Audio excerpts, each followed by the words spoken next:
स्वागत है आपका हेल्प क्लासेस में। आज हम क्लास 12 हिंदी के पाठ बात सीधी थी पर के पद्यांशों की संदर्भ प्रसंग से व्याख्या पढ़ेंगे। तो वीडियो शुरू करते हैं। बात सीधी थी पर एक बार भाषा के चक्कर में जरा टेढ़ी फंस गई। उसे पाने की कोशिश में भाषा को उल्टा पलटा, तोड़ा मरोड़ा, घुमाया फिराया कि बात यहाँ तो बने या फिर भाषा से बाहर आए, लेकिन इससे भाषा के साथ साथ बात और भी पेचीदा होती चली गई। संदर्भ: प्रस्तुत पंक्तियाँ हमारी पाठ्य पुस्तक आरोह में संकलित कविता बात सीधी थी पर से अवतरित है। इसके रचयिता कुंवर नारायण जी है। प्रसंग: प्रस्तुत पंक्तियों में कवि ने कथ्य की प्रभावी अभिव्यक्ति के लिए सही शब्दों के चयन और भाषा के सहज होने की बात कही है। व्याख्या: कवि कहता है कि किसी जन समूह में अपनी विचार अभिव्यक्ति वक्तव्य दे रहा था। मेरे विचार वक्तव्य सरल व सहज थे, किंतु मैंने श्रेष्ठता साबित करने के लिए अच्छी भाषा, शब्दों और शिल्प सौंदर्य का प्रयोग शुरू किया, तो मेरे विचार बात सहजता खोकर जटिल होने लगे, अर्थात मेरी विचार अभिव्यक्ति का उद्देश्य असंभव जान पड़ा। तब मैं उसे सहज पाने का प्रयास करने लगा, उसे काट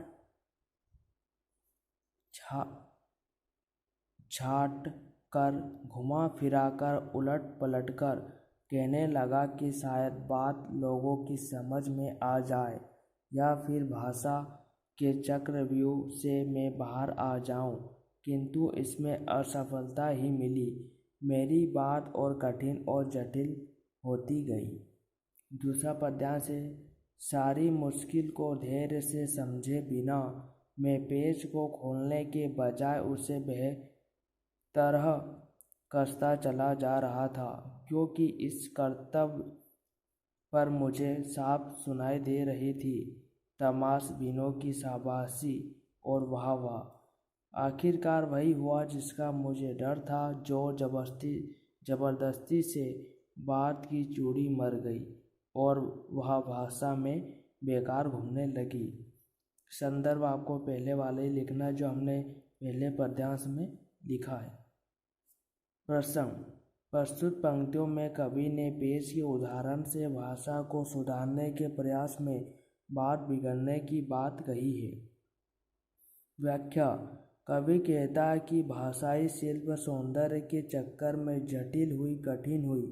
भाषा की समस्या को धीरज से सुलझाने की बजाय उसे उलझाता चला जा रहा था। जिस प्रकार पेच को खोलने की दिशा में घुमाने की बजाय बंद करने की दिशा में घुमा दिया जाता है, इससे बात लगातार जटिल और उद्देश्यहीन होती जा रही थी। मेरे इस प्रदर्शन पर नासमझ श्रोतागण आनंद लेकर मेरी वाहवाही कर मुझे प्रोत्साहित कर रहे थे। अंततः वही हुआ जिसका भय था। बात के साथ छेड़छाड़ करने से उसका प्रभाव खत्म हो गया।